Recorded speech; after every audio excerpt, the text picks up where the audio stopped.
Kamusta po ako, si Dr. Renato de la Cruz, isang espesyalista sa kalusugan ng mga kalalakihan na may higit sa 30 taon ng klinikal na karanasan. Ang aking focus ay palaging nasa pagtulong sa mga nakatatandang lalaki na maprotektahan ang kanilang sigla, sirkulasyon at kumpiyansa. Ginagabayan sila ng hindi gumagamit ng mga tableta hiya o hula-hula. Ngayon, nais kong pag-usapan ang isang bagay na napakahalaga, isang bagay na madalas ay hindi napag-uusapan. Ito ay tungkol sa isang pribadong gawain at kung paano para sa mga lalaking higit sa edad na 60, ang tiempo ng gawaing ito ay maaaring magkaroon ng seryoso kahit na nakapagbabago ng buhay na mga kahihinatnan. Isipin po ninyo, ito isang 72 taong gulang na lalaki, si Mang Cesar, malusog, nagsasarili at puno ng buhay, ay natagpuang walang malay sa kanyang banyo. Walang senyales ng pinsala, walang paunang babala mula sa kanyang katawan. Ito ay isang pribadong sandali, ngunit sa maling oras ng araw, at ang sandaling iyon ay nagdulot sa kanya ng malaking kapahamakan. Sa aking karera, nasaksihan ko mismo ang hindi tinatalakay ng marami kung paano ang mga tila maliit at pang-araw-araw na gawi ay maaaring maging mapanganib pagkatapos ng edad na 60. Malamang narinig na ninyo na ang sariling pagpaparaos, self-pleasure, ay hindi nakakapinsala o kahit na malusog. Para sa mga nakababatang lalaki, madalas itong totoo.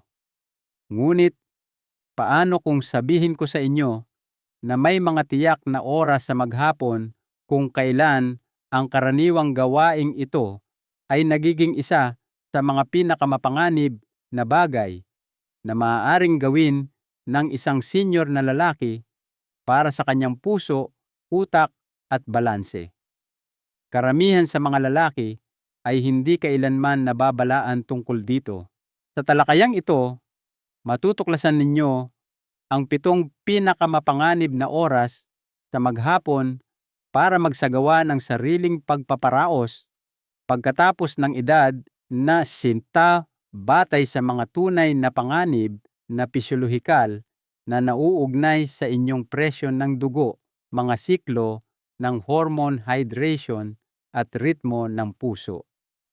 Malalaman din ninyo kung bakit ang pagbalewala sa payong ito ay maaaring humantong sa pagkahilo, pagkapuwersa sa inyong mga daluyan ng dugo at maging sa mga nakamamatay na pagkahulog. Higit sa lahat, magkakaroon kayo ng kalinawan at kontrol, alam kung paano eksaktong mapoprotektahan ang inyong lakas, inyong kalayaan, at inyong intimasya sa paraang nagpaparangal sa inyong edad, hindi lumalaban dito. Isisiwalat ko rin ang pinakamasamang oras sa maghapon para gawin ito paglampas ng edad na 70. Isang panahon kung kailan tahimik na tumataas ang inyong panganib sa vascular collapse, pagbagsak ng daluyan ng dugo, at kung kailan kahit isang maling hakbang ay maaaring gawing trahedya ang kasiyahan. Bago natin tuklasin ang 7 kritikal na oras na ito, kailangan kong magbahagi ng isang bagay na personal dahil nakita ko na ang napakaraming mabubuting lalaki na nagdusa ng hindi kinakailangan. Kung magkamali kayo rito, ang mga kahihinatnan ay maaaring maging mapangwasak at ang kabayaran ay maaaring higit pa sa inaasahan ninyo. Hayaan ninyong maging malinaw ako, hindi lamang ito isang babala. Ito ay isang linya sa buhangin. Kung ipagpapatuloy ninyo ang gawaing ito sa maling oras ng araw, pagkatapos ng edad na aistal, maaaring hindi na kayo magkaroon ng pangalawang pagkakataon para itama ito. Maaari kayong himatayin ng mag-isa sa inyong banyo, mabagok ang inyong ulo sa malamig na baldosa nang walang sino mang tutulong. Maaari kayong magdusa ng tahimik na heart arrhythmia, irregular na tibok ng puso, yung tipo na maaaring pumatay nang walang babala, iiwan ang inyong pamilya na nagtataka kung ano ang nangyari. O marahil ang pinsala ay hindi kaagad, ngunit ito ay magiging permanente. Unti-unting pinapahina ang inyong mga daluyan ng dugo, ninanakaw ang inyong koordinasyon, iniiwan kayong masyadong nahihilo para umakyat ng hagdan o kahit tumayo mula sa inyong paboritong upuan nang hindi kumakapit ng mahigpit sa takot.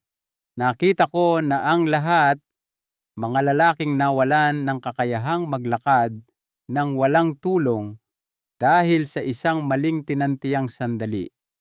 Mga lalaking nadulas na hulog at hindi na nakatayo muli. Mga lalaking akala nila ay ayos lang sila hanggang sa gabing hindi na sila nagising. At narito ang bahaging walang nagsasabi sa inyo, hindi ito mga bihirang kaso. Ito ay mga karaniwang kwento. Ang tanging bihira ay ang katapatan tungkol dito. Karamihan sa mga lalaki ay masyadong nahihiya para aminin kung ano talaga ang nangyari. Ang mga doktor ay madalas hindi nagtatanong. Ang mga pamilya ay hindi alam. At kaya ang siklo ay nagpapatuloy tahimik na inaangkin ang lakas, ang kalayaan, at kung minsan, ang mismong buhay ng mga lalaking akala nila ay hindi pa rin sila tinatablan. Ngunit hindi kayo immortal. Hindi na ngayon. Ang inyong katawan, pagkatapos ng edad na 60, ay hindi na bumabawi tulad ng dati. Ang isang sandali ng estimulasyon sa maling oras ay maaaring mag-overload sa inyong nervous system, mag-trigger ng pagbagsak ng presyon ng dugo, makagambala sa ritmo ng inyong puso o magdulot ng pagkawala ng malay sa loob ng 10 segundo. At kung kayo ay nakatayo, kung kayo ay dehydrated, o kung kayo ay nag-iisa, ang nag-iisang sandaling iyon ay maaaring maging nakamamatay. Ito ang kabayaran, hindi lamang kahihiyan o pagkapagod, kundi ang inyong kalayaan, inyong balanse, inyong isip, o kahit ang inyong buhay. Kaya naman mahalaga ang usapang ito ngayon. Hindi bukas, hindi kapag may nangyaring masama, kundi ngayon mismo habang may pagkakataon pa kayong protektahan ang inyong sarili. Ang katotohanan, mayroong 7 pangunahing danger zones sa inyong pang-araw-araw na rutina, 7 bintana ng oras kung kailan ang inyong katawan ay nasa pinakamahina, pinakahindi matatag, at pinakabulnerableng kalagayan sa estimulasyon. Hindi ninyo sila makikitang darating. Hindi ninyo mararamdaman ang panganib hanggang sa huli na ang lahat. Ngunit kung alam ninyo sila, maiiwasan ninyo sila. Maaari kayong manatiling ligtas, malakas at may kontrol. Kaya ngayon ipapakita ko sa inyo kung ano ang 7 oras na ito simula sa pinakanapapabayaan at madalas na pinakamapanganib sa lahat. Manatili po kayo sa akin. Ang matututunan ninyo sa susunod na ilang minuto ay maaaring makapagligtas ng inyong buhay. 1. Pagkagising na pagkagising. Kapag biglang sumisipa ang presyon ng dugo, karamihan sa mga lalaki ay hindi ito pinag-iisipan. Gigising kayo sa umaga, marahil ay medyo nakakaramdam ng pagnanasa, kaunting tensyon, at iisipin ninyo, bakit hindi ko na lang gawin ngayon? Natural lang ang pakiramdam pribado at tila nakakatulong pa nga. Ngunit kailangan po ninyong maintindihan kung ano talaga ang nangyayari sa loob ng inyong katawan sa mga unang ilang minuto pagkatapos ninyong imulat ang inyong mga mata.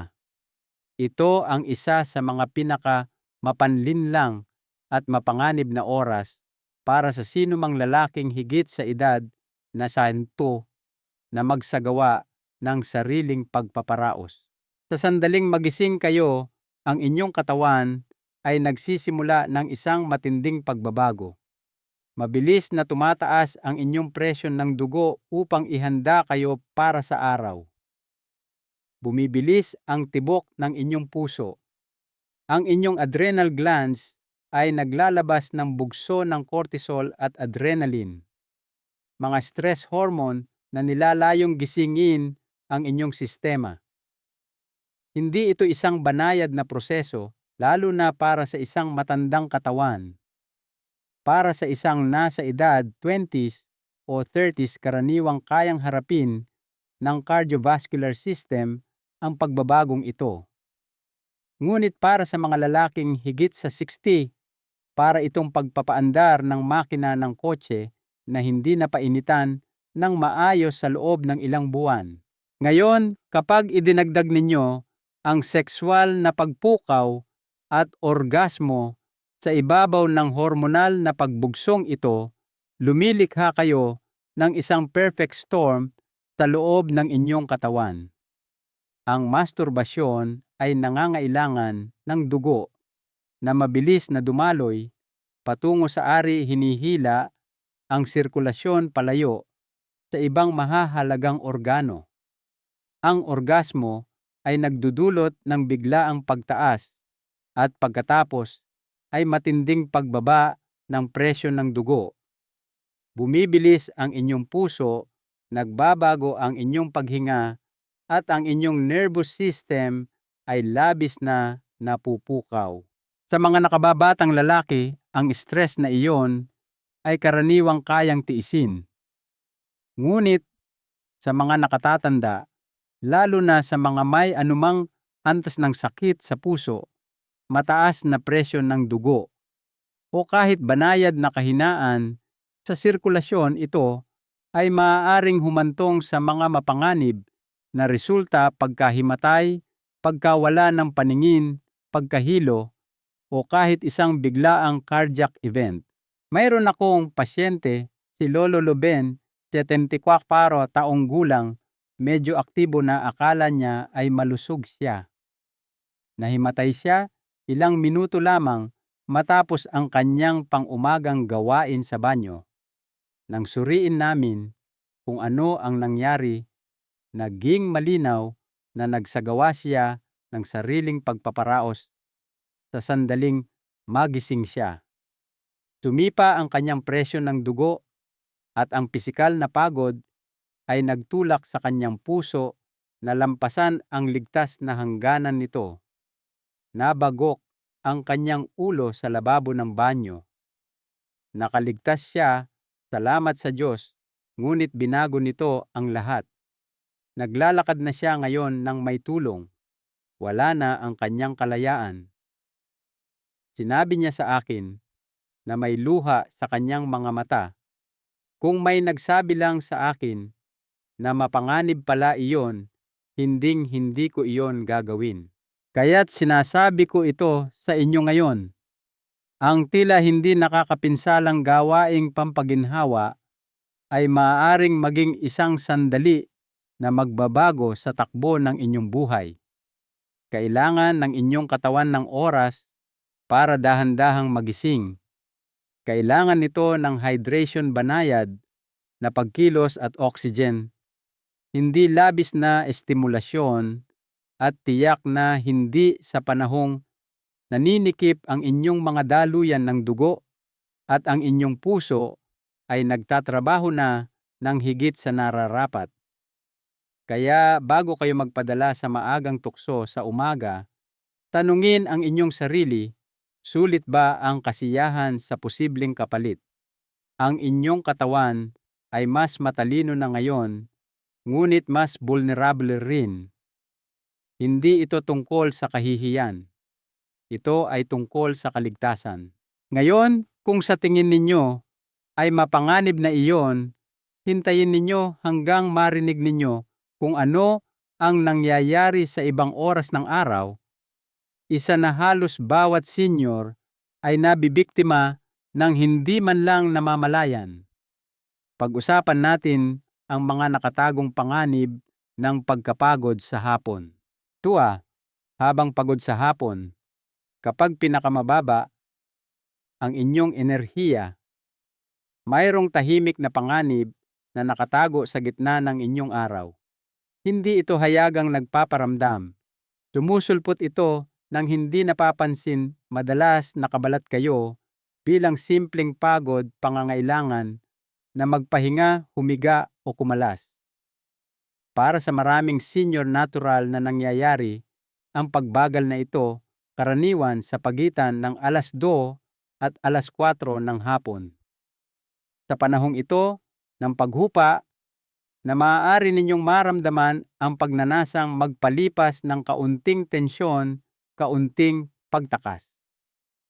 Maaaring isipin ninyo, nasa bahay naman ako, nag-iisa ako, karapat-dapat ako sa sandaling ito.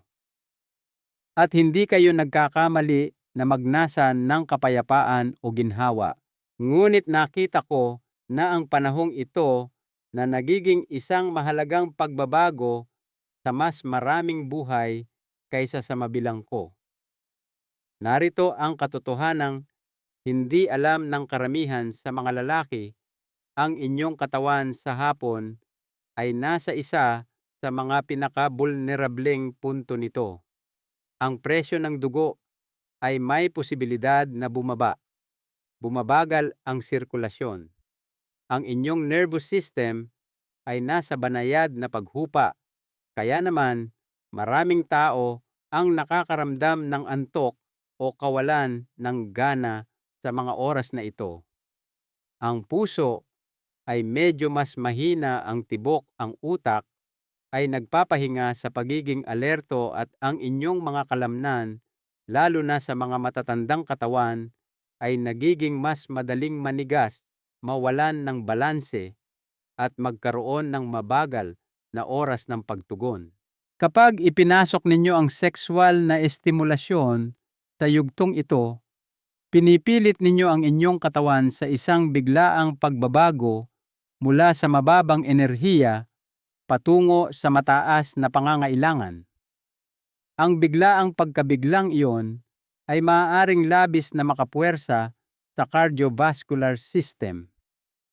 Para sa mga matatandang lalaki, hindi lamang ito tungkol sa pakiramdam na pagod pagkatapos ng orgasmo. Ito ay tungkol sa kung paano maaaring bumaba ng hindi inaasahan ang presyo ng dugo, kung paano hinihila ng pagpukaw ang mga reserbang enerhiya na wala naman ang inyong katawan, at kung paano kayo iniiwang vulnerable sa disoryentasyon, mababaw na paghinga, at maging sa pagkawala ng malay. Minsan, isang lalaki sa kanyang maagang 70s, si Lolo Tomas, ang nagsabi sa akin na nakatulog siya sa kanyang recliner pagkatapos magparaan ng sarili sa kalagitnaan ng hapon. Nagising siya makalipas ang 3 oras na hindi maigalaw ang kanyang leeg. Akala niya ay paninigas lang. Makalipas ang 2 araw, nasa ER na siya at ginagamot para sa isang minor na stroke. Totoo po ang panganib.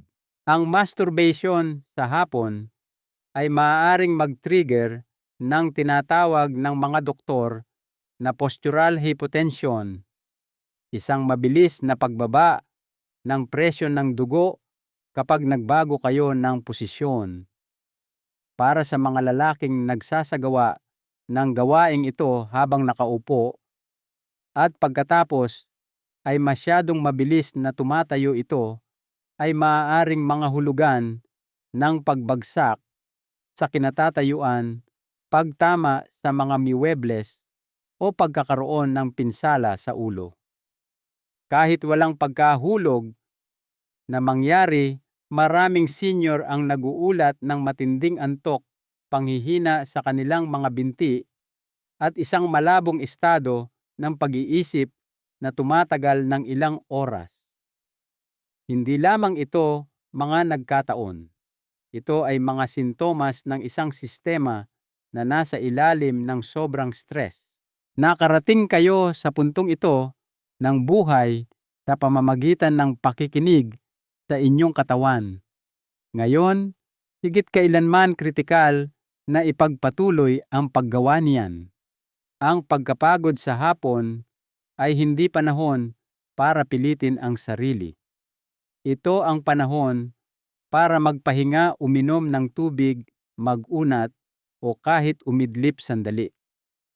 Kung ang intimasya ay isang bagay na nais ninyo planuhin ito sa mga oras na ang inyong katawan ay mas malakas, mas alerto, at mas handang tumugon ng ligtas.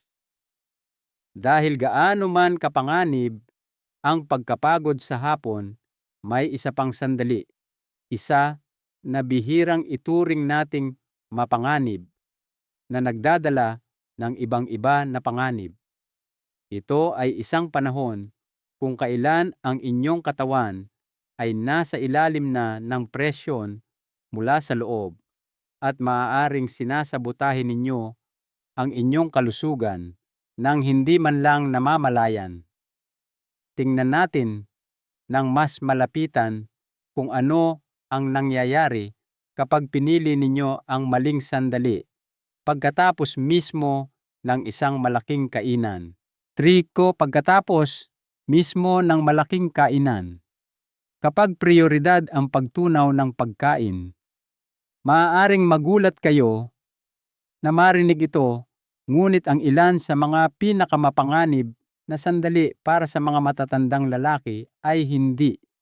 Kapag gumagawa sila ng isang bagay na sukdulan, kundi kapag gumagawa sila ng isang bagay na lubos na ordinaryo tulad ng pag-e-enjoy sa isang masaganang tanghalian o hapunan. Natapos ninyo ang inyong pagkain, isinantabi ang inyong plato at marahil ay naramdaman ninyo ang pamilyar na alon ng kasiyahan, ang pangangailangang sumandal magpahinga at hayaang humupa ang inyong katawan. Para sa ilang lalaki, lalo na sa mga namumuhay ng mag-isa o may mga fleksibleng rutina, ang sandaling iyon ay nagiging isang pagkakataon para sa kaunting sariling pagpaparaos. Isang gantimpala, marahil isang pahinga mula sa ingay, isang paraan para dahan-dahang pumasok sa hapon o gabi. Ngunit ang hindi ninyo nakikita ay ang nakatagong labanan na nangyayari sa loob ng inyong katawan sa sandaling matapos kayong kumain. Pagkatapos mismo ng isang malaking kainan, halos lahat ng focus ng inyong katawan ay lumilipat sa pagtunaw. Ang inyong puso ay nagbobomba ng mas maraming dugo patungo sa inyong tiyan at mga bituka. Ang inyong mga daluyan ng dugo ay lumalapad sa ilang lugar at sumisikip sa iba. Ang inyong enerhiya ay naitutuon sa inyong core. Ito ang nagpapanatili sa maayos na pagtunaw, ngunit nangangahulugan din ito na ang natitirang bahagi ng inyong sistema ay gumagana sa kaunting suporta. Kapag nagsagawa kayo ng sariling pagpaparaos sa panahong ito, hinihila ninyo ang dugo sa ibang direksyon, patungo sa inyong pelvic region, patungo sa mga organong sexual. Lumilikha iyon ng isang salungatan sa loob ng inyong sariling katawan. Para itong hinihiling sa inyong puso na mapunta sa dalawang lugar ng sabay-sabay. At para sa mga lalaking higit sa istoy, iyan ay isang kahilingan na maaaring hindi matugunan ng inyong cardiovascular system. Minsan ay nagkaroon ako ng pasyenteng si Mang Cardo 69 taong gulang na umamin na madalas siyang nahihilo pagkatapos magparaan ng sarili ilang sandali matapos kumain. Noong una, binaliwala niya ito bilang bahagi ng pagtanda. Ngunit nang mahimatay siya sa kusina pagkatapos ng hapunan, isang gabi naging malinaw na ang issue ay mas seryoso pa. Ang paglihis ng dugo pagkatapos kumain kasama ang pagod mula sa orgasmo ay nagdulot ng pagbaba ng presyon ng dugo ng napakabilis kaya't bumagsak siya bago pa niya masalo ang sarili. Ang pagkahulog ay nagresulta sa bali ng kanyang balakang. 8 linggo siyang nasa rehabilitasyon at sinabi sa akin pagkatapos, kung alam ko lang na mapanganib hinding-hindi ko isusugal iyon para sa isang bagay na napakaliit. Ang katotohanan, kahit na ang pinsala ay hindi agad-agad, ito ay naiipon. Ang paulit-ulit na pagsasagawa ng sariling pagpaparaos pagkatapos mismo ng pagkain ay maaaring makapuwersa sa inyong proseso ng pagtunaw, magdulot ng pagduduwal o pulikat, mag-trigger ng sakit ng ulo mula sa hindi sapat na oxygen, o magdala ng biglaang pagkapagod. At para sa mga namamahala ng diabetes o pagbabago-bago ng asukal sa dugo, ang orgasmo sa ganitong estado ng pagtunaw ay maaaring magpataas ng insulin resistance o humantong sa mga hindi inaasahang pagbagsak. Hindi ito tungkol sa pag-alis ng inyong kalayaan. Ito ay tungkol sa pagtulong sa inyong gumawa ng mas matalinong mga pagpili na isinasaalang-alang ang ritmo ng inyong katawan. Ang inyong katawan ay hindi sira. Iba na lang ito ngayon at kailangan nito na makipagtulungan kayo sa mga pangangailangan nito, hindi makipagkumpetensya sa mga ito. Ngunit kung sa tingin ninyo ay maselan ang sistema ng pagtunaw, hintayin ninyo hanggang tingnan natin ang isang bagay na mas banayad pa at mas mapanganib. Ito ay isang bagay na hindi ninyo nararamdamang darating hanggang sa huli na ang lahat at malamang na mas madalas itong nangyayari sa inyo kaysa sa inaakala ninyo. Pag-usapan natin kung ano ang nangyayari kapag kayo ay dehydrated o kulang sa tubig. Habang dehydrated, isang nakatagong panganib na mabilis umakto karamihan sa mga lalaki ay hindi pinag-iisipan ng husto ang hydration. Pakiramdam ninyo ay ayos lang kayo, hindi naman kayo pinagpawisan at marahil ay uminom kayo ng 1 o 2 tasa ng kape. Kaya ano ang masama roon? Ngunit ang maaaring hindi ninyo namamalayan ay habang tayo ay tumatanda, bumababa ang ating kakayahang makaramdam ng uhaw. Sa oras na maramdaman ninyong dehydrated na kayo, ang inyong katawan ay gumagana na ng may kakulangan.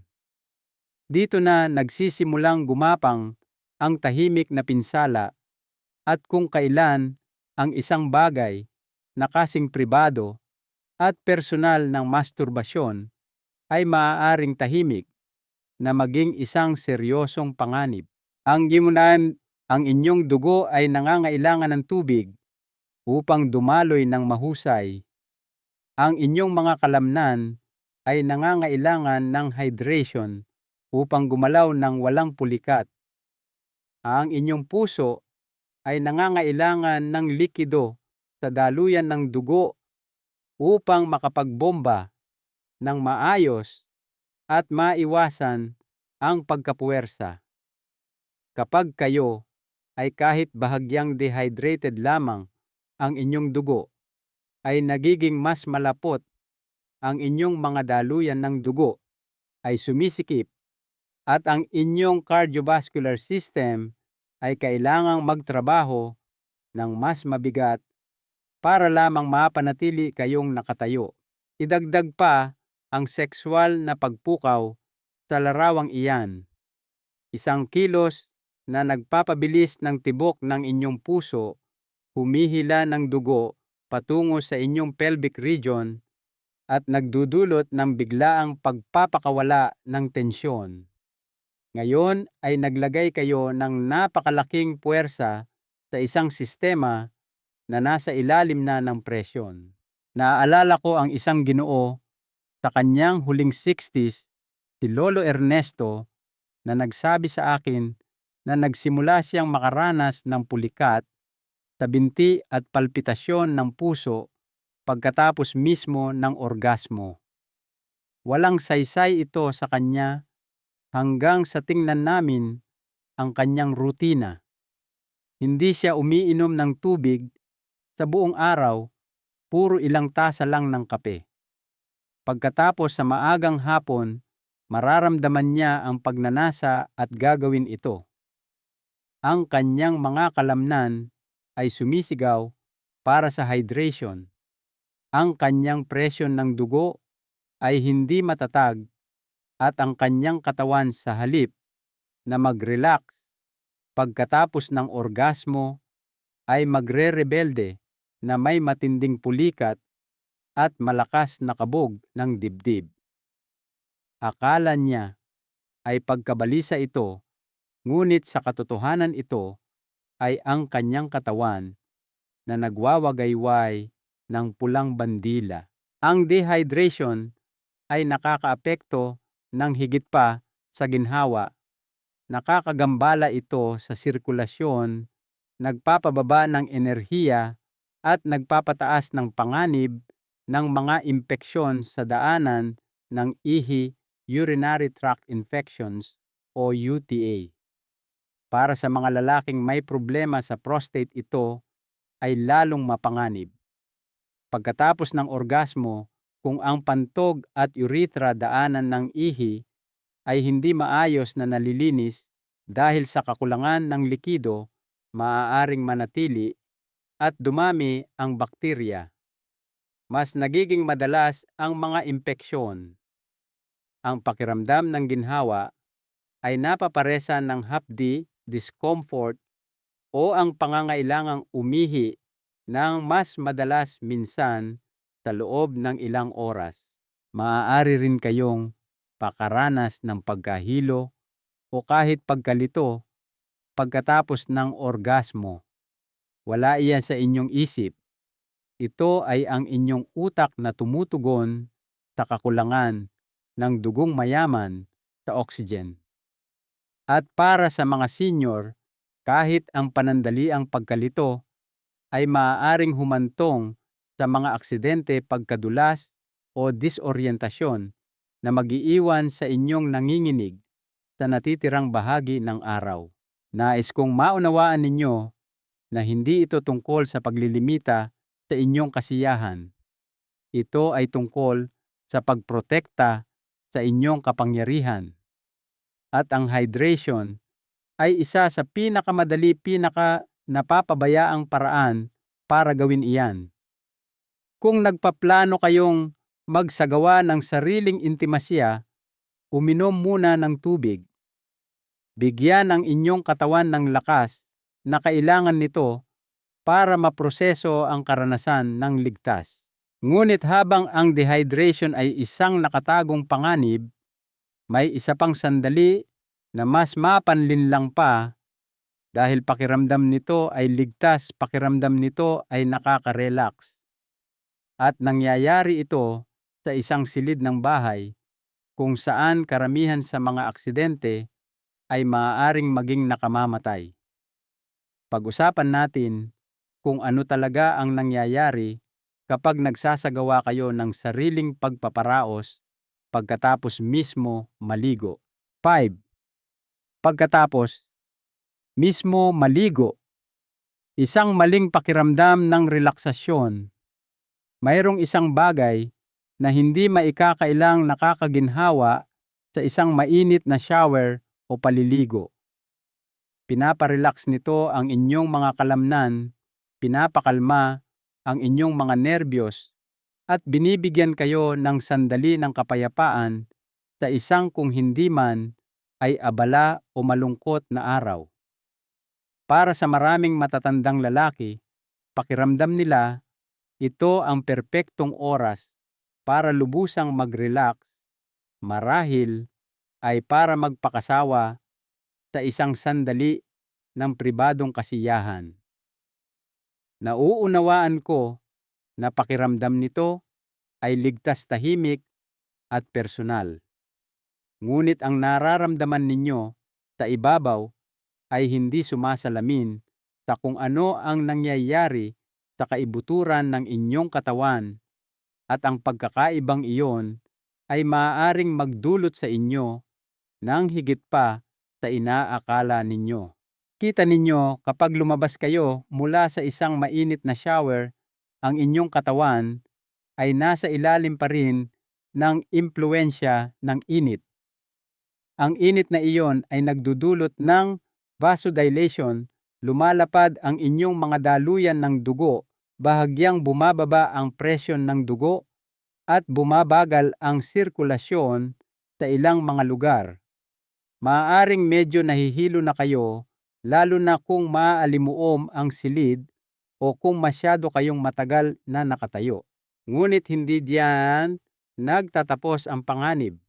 Kung pipiliin ninyo ang sandaling iyon para magsagawa ng sariling pagpaparaos, nakatayo, mainit pa, marahil medyo hindi matatag. Hinihiling ninyo sa inyong puso at nervous system na tumugon ng may puwersa. Ang sexual na estimulasyon ay mabilis na nagre-redirect ng daloy ng dugo sa ibabang bahagi ng katawan na nakikipagkumpetensya sa mga pagbabago sa sirkulasyon na nangyayari na pagkatapos maligo. Para sa mga senior, ang mabilis na pagbabagong iyon sa presyon at distribusyon ng dami ng dugo ay maaaring magdulot ng sunod-sunod na problema, pagkahilo mabilis o irregular na tibok ng puso, pagduduwal, bigla ang panghihina sa mga binti, at maging pagbagsak. At sa banyo, sa baldosa, malapit sa matutulis na kanto sa paligid ng basang mga ibabaw, isang pagkahulog lang ang kailangan. Nakaupo ako kasama ang mga pamilyang nawasak ng tila isang di inaasahang aksidente. Isang ama na natagpuang walang malay pagkatapos maligo, isang lolo na nadulas at nabalian ng balakang, hindi makatawag ng tulong. Sa napakaraming kaso, ang tunay na dahilan ay hindi kailanman nasabi ng malakas na baon sa ilalim ng katahimikan o kahihiyan. Ngunit naroon ang pattern. Kapag ang estimulasyon ay sumalubong sa kawalang tatag, maaaring sumunod ang trahedya. Kahit na ang resulta ay hindi malubha, maaari pa rin itong makapinsala. Ang pakiramdam na mahihimatay pagkatapos ng orgasmo, ang pangangailangang kumapit sa lababo para sa balanse, ang hirap huminga o magpatuyo ng hindi nanginginig. Hindi iyan normal na pagtanda. Iyan ay ang inyong katawan na nagsasabing, hindi ngayon, hindi ganito. At kung babalewalain ninyo ang tinig na iyon, ang susunod na babala ay maaaring dumating kapag huli na para tumugon. Madalas kong sabihin ito sa aking mga pasyente, ang banyo ay hindi ang inyong ligtas na lugar para sa estimulasyon pagkatapos mismo maligo. Dito masyadong maraming malalakas na lalaki ang nakatagpo ng kanilang mga limitasyon nang hindi alam na malapit na sila rito. Hayaan munang lumamig ang inyong katawan. Umupo, uminom ng tubig, at hayaang mahanap muli ng inyong puso ang ritmo nito bago pa man ninyo isipin ang pagsasagawa ng anumang bagay na makabuluhang magpapataas ng inyong panloob na presyon. Dahil ang katotohanan, ang tiempo ay lahat-lahat, at ang susunod na bintana ng oras ay isa na nagbabalat kayo sa likod ng isang bagay na kinakaharap nating lahat, ngunit iilan lamang sa atin ang tunay na nakauunawa. Hindi ito pisikal, ito ay emosyonal. At kapag nasa ilalim kayo ng impluwensya nito, kahit ang pinakamaliit na pagpili ay maaaring mauwi sa mga kahihinatnan na magmumulto sa inyo ng mas matagal kaysa sa inaasahan ninyo. Pag-usapan natin kung ano ang nangyayari kapag nagsasagawa kayo ng sariling pagpaparaos habang labis na stressed sa emosyon. Habang nasa matinding emosyonal na stress. Kapag sobra na ang karga ng katawan, may mga sandali sa buhay kung kailan ang bigat ng lahat ay pakiramdam na mas mabigat kaysa karaniwan kalungkutan, pag-iisa, pagkadismaya, pagsisisi. Maaari ninyo itong maramdaman sa inyong dibdib, sa inyong lalamunan, sa katahimikan ng isang silid na dati puno. At kung minsan, sa mga bulnerableng sandaling iyon, maaaring lumitaw ang pagnanasang maghanap ng aliw sa pamamagitan ng sariling pagpaparaos. Ito ay isang natural na udyok, isang pagnanais para sa pagpapakawala, para sa koneksyon, kahit na sa sarili lamang. Ngunit ito rin ang isa sa mga pinakamapanganib na oras para kumilos ayon sa udyok na iyon, dahil ang inyong katawan ay hindi lamang pagod. Ito ay sobra na ang karga. Kapag nasa ilalim kayo ng emosyonal na stress, ang inyong sympathetic nervous system, ang bahagi ng inyong katawan na responsable para sa tugon na fight or flight, ay ganap na aktibo. Tumaas ang antas ng cortisol. Bumibilis ang tibok ng inyong puso. Sumisikip ang mga daluyan ng dugo. Nagiging mababaw ang inyong paghinga. Para bang ang inyong katawan ay naghahanda para sa panganib kahit na walang pisikal na banta sa paligid ninyo. Pagkatapos, kapag sinubukan ninyong ipakilala ang kasiyahan, isang bagay na sa isip ay nangangailangan ng relaksasyon, malalim na sirkulasyon at balanse ng hormone, nilalabanan ninyo ang inyong sariling pisyolohiya. Nagkaroon ako ng pasyente noon, si Mang Julian, isang byudo sa kanyang maagang 70s, na may ipinagtapat sa akin, na tumatak sa akin sa loob ng maraming taon. Sinabi niya na pagkatapos ng pagkawala ng kanyang asawa, nagsimula siyang umasa sa masturbasyon, hindi para sa kasiyahan, kundi para sa pagtakas. Akala niya ay makakatulong ito sa kanya na matulog, bawasan ang bigat ng kalungkutan o pamanhidin ang pag-iisa.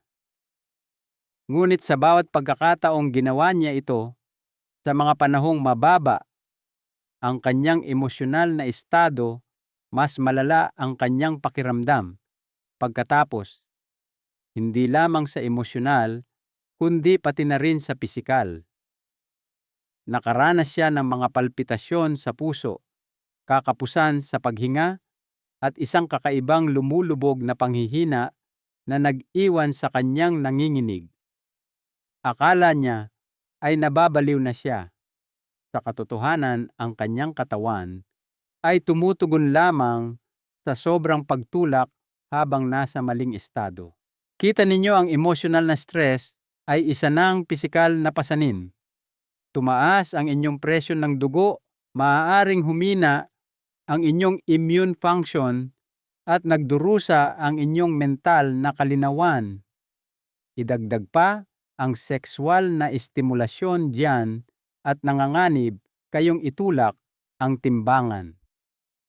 Para sa mga matatandang lalaki, ang resulta ay maaaring maging seryoso, mga episodyong parang atake ng pagkataranta habang nasa orgasmo depresyon, pagkatapos ng orgasmo, hirap sa paghinga, o sa mas matitinding kaso, biglaang kawalang tatag ng puso.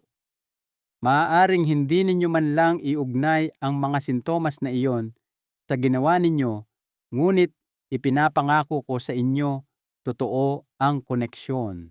Walang masama sa pagnanais na guminhawa muli, ngunit ang tiyempo ay dapat sumuporta sa paggaling, hindi palalimin ang sugat. Kapag kayo ay galit, nababalisa, nalulula o labis na nalulungkot, ang inyong katawan ay wala sa lugar para ligtas na makatanggap ng kasiyahan. Sa mga sandaling iyon, ang pinakakailangan ninyo ay habag banayad na pagkilos, hydration, pahinga, isang tawag sa telepono sa isang kaibigan, panalangin. Anumang bagay na nagpapakalma sa nervous system, hindi nagtutulak dito ng masidhi. At kapag nagawa na ninyo iyon, kapag bumagal na ang inyong paghinga at nahanap na muli ng inyong puso ang ritmo nito, saka marahil ang intimasya sa sarili ay maaaring maging isang bagay na nag-aalaga, hindi nakakapinsala. Ngunit ngayon ay darating tayo sa isang oras ng araw na pinaniniwalaan ng marami na pinakaligtas para sa ganitong uri ng pribadong pagpaparaos. Sa katotohanan, madalas itong isa sa mga hindi nauunawaan, at ang mga kahihinatnan ay maaaring tahimik na sumunod sa inyo sa gabi. Pag-usapan natin kung ano talaga ang nangyayari kapag nagsasagawa kayo ng sariling pagpaparaos bago mismo matulog. 7. Bago mismo matulog. Kapag kailangan ng katawan ang pagbawi, hindi puwersa. Para sa maraming matatandang lalaki, ang gabi ay parang pinakaligtas, pinakapribadong bintana para sa sariling intimasya. Tapos na ang araw, tumahimik na ang mundo, at walang sino man sa paligid para mang-istorbo o manghusga. Sa katahimikan ng gabi, maaari pa ngang pakiramdam ito na parang isang uri ng ritual, isang huling sandali para mag-relax, para pakawalan ang tensyon, o marahil para makatulog ng medyo mas mapayapa. Nauunawaan ko na ito ay isang malalim na likas na ugali ng tao. Ngunit ang katotohanan para sa mga lalaking higit sa esento, ang tila hindi nakakapinsalang gawi bago matulog, ay maaaring tahimik na nakawin mula sa inyo ang mismong pahinga at pagbawi na desperadong kailangan ng inyong tumatandang katawan.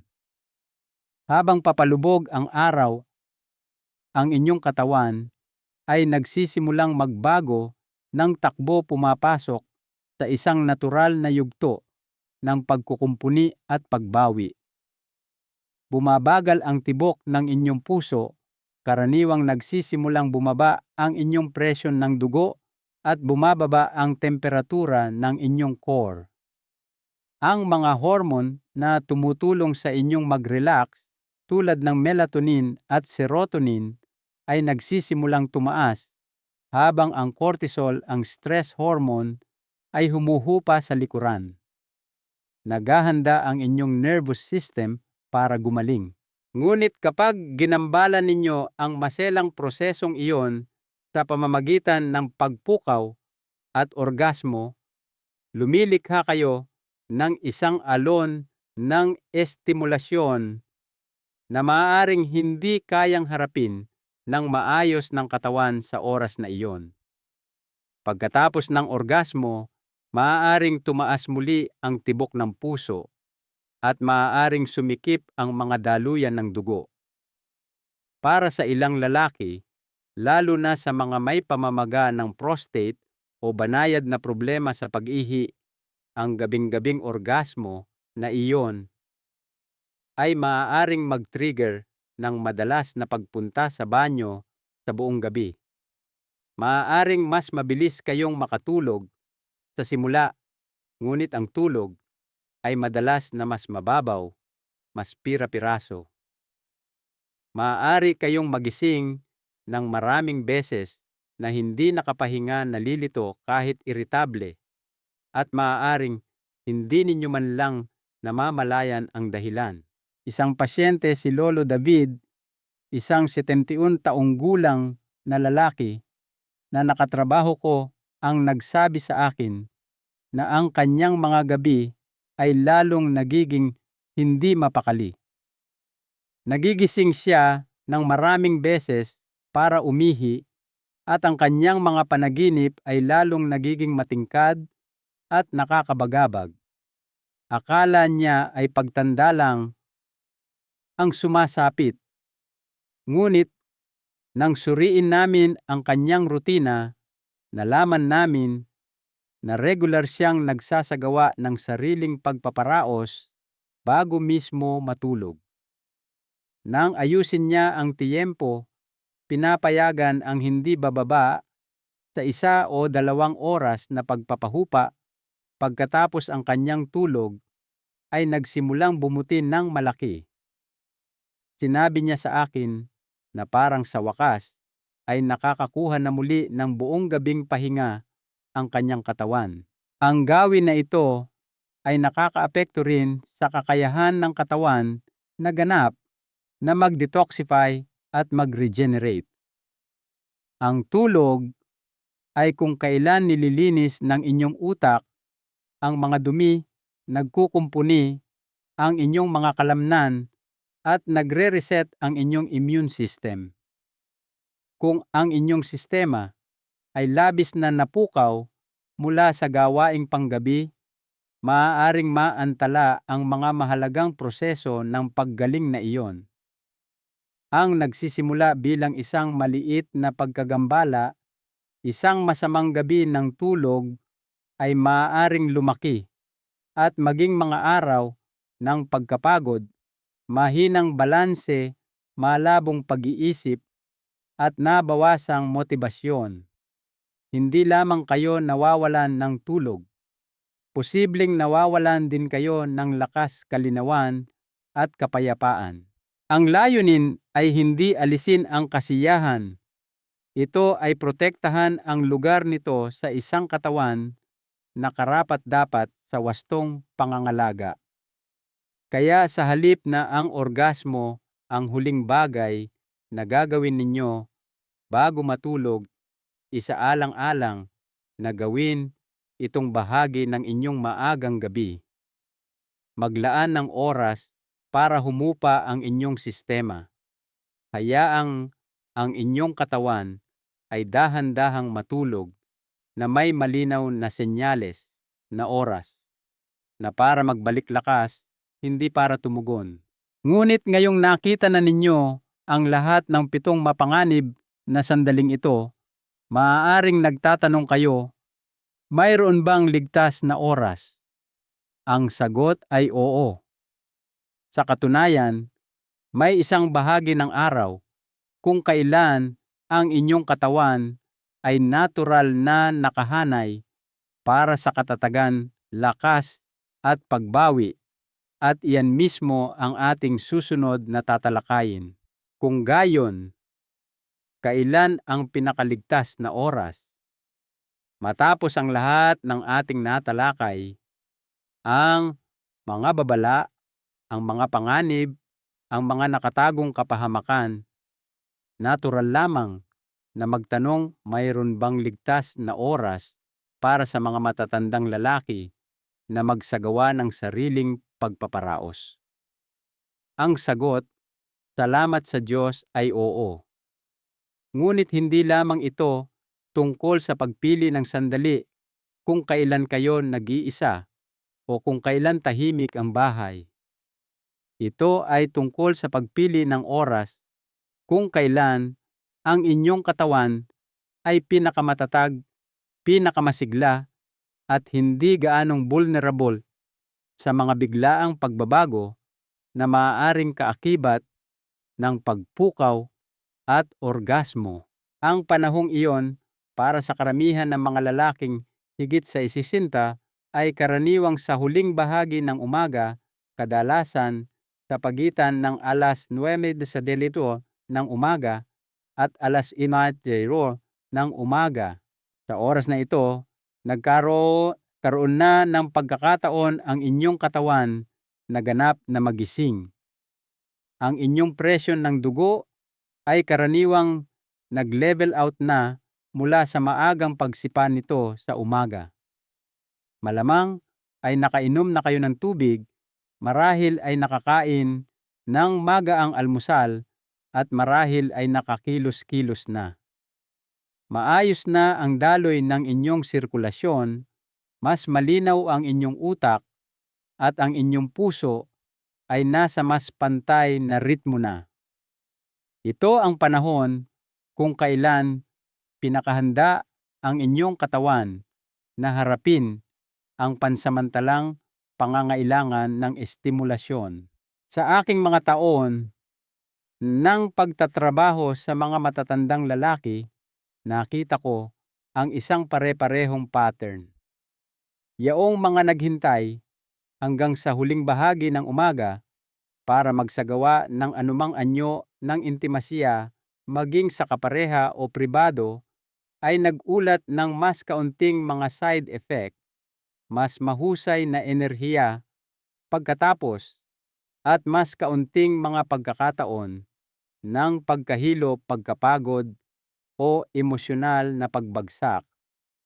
Mas pakiramdam nila na kontrolado nila, mas konektado sa kanilang katawan, at mas kumpiyansa sa kung paano nila pinamamahalaan ang kanilang kalusugan. Hindi iyan nagkataon lamang, iyan ay pisyolohiya na gumagana pabor sa inyo. May isa pang benepisyo rin, ang tiyempong ito, binabago nito ang kahulugan ng mismong gawain. Kapag ang sariling pagpaparaos ay tinatrato hindi bilang isang lihim na pagtakas o isang mabilisang lunas sa pagtatapos ng araw, kundi bilang isang malay na bahagi ng inyong wellness routine, binabago nito ang buong karanasan. Hindi kayo sumisingit ng sandali para pamanhidin o gambalain ang sarili. Aktibo kayong pumipili ng oras para kumonekta sa inyong katawan kapag ito ay pinakamalakas, pinakamalinaw, at hindi gaanong malamang na mapinsala. Nagiging sandali ito ng lakas, hindi ng kahinaan. Isa sa aking mga pasyente, si Mang Arthur, isang 87 taong gulang na retiradong inhinyero, ang nagsabi sa akin na nagsimula siyang maglaan ng oras sa kalagitnaan ng umaga ilang beses sa isang linggo, hindi lamang para sa kasiyahan, kundi para sa isang self-check-in. Sinabi niya na nakatulong ito sa kanya na manatiling mas may kamalayan sa kanyang mga antas ng enerhiya, kanyang hydration, at kanyang emosyonal na estado.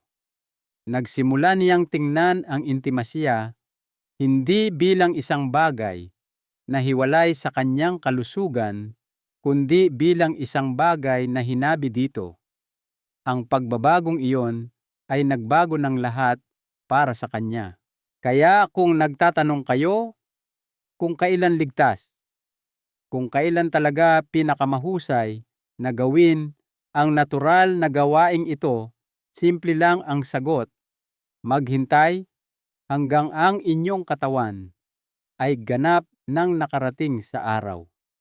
Ibigay dito ang respeto na nararapat dito. Uminom ng tubig, huminga, kumilos-kilos ng kaunti. At pagkatapos, kung naroon ang pagnanasa at kalmado ang inyong isip, alamin na pumipili kayo ng oras kung kailan pinakahanda ang inyong katawan na tumugon ng walang labis na panganib.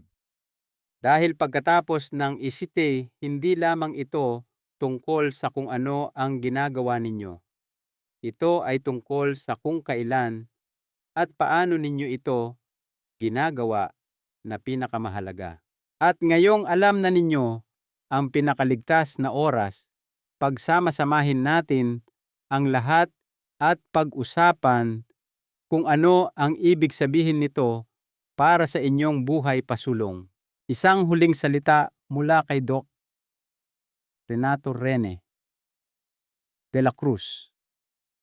Katututo lang ninyo ng isang bagay na hindi kailanman sinabi sa karamihan ng mga lalaking kaedad ninyo. Hindi ng kanilang mga doktor, hindi ng kanilang mga kaibigan, kahit na ng mga babala sa kalusugan na akala nila ay sakop na ang lahat. Ngunit ngayon alam na ninyo ang katotohanan. Pagkatapos ng asinang mahalaga ang inyong tiyempo. Ang dating pakiramdam na hindi nakakapinsala o karaniwan ay maaaring tahimik na maging isang banta sa inyong lakas, inyong balanse, at maging sa inyong buhay. Hindi po ito tungkol sa kahihiyan. Ito ay tungkol sa kamalayan, tungkol sa pagpaparangal sa katawan na nagdala sa inyo hanggang dito at pagprotekta sa buhay na mayroon pa kayo sa hinaharap. Karapat-dapat kayong makaramdam ng kasiyahan, kapayapaan at koneksyon, ngunit sa paraang sumusuporta sa inyong kalusugan, hindi ito isinasapanganib. Narito ang isang mahalagang aral sa buhay na nais kong iwan sa inyo. Ang tunay na lakas sa ating mga huling taon ay hindi nagmumula sa pagbaliwala sa mga pagbabago ng ating katawan, kundi mula sa pag-unawa at pag-angkop sa mga ito ng may karunungan. Sa pamamagitan ng paggawa ng mga matalinong pagpili, kahit tungkol sa mga pribadong sandali, kinokontrol ninyo ang inyong kagalingan at hinahawan ang daan para sa isang mas malusog, mas masiglang buhay.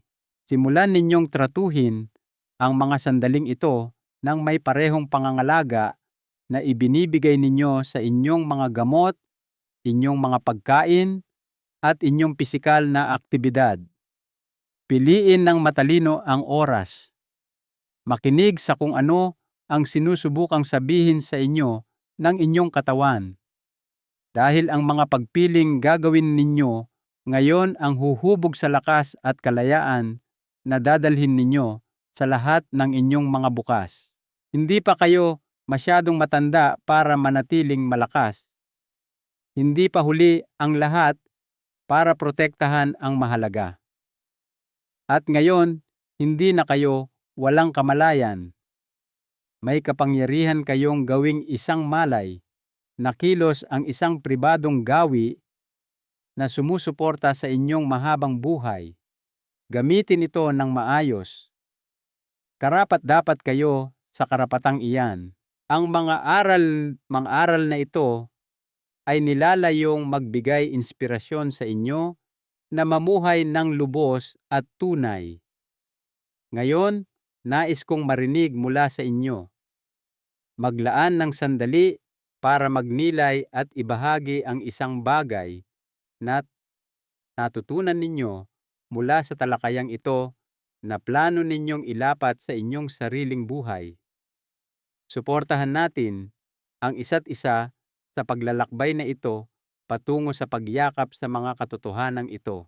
Kung nakita ninyong nakatulong ang impormasyong ito, mangyaring mag-iwan ng komento sa ibaba. Malaki po ang halaga ng inyong feedback.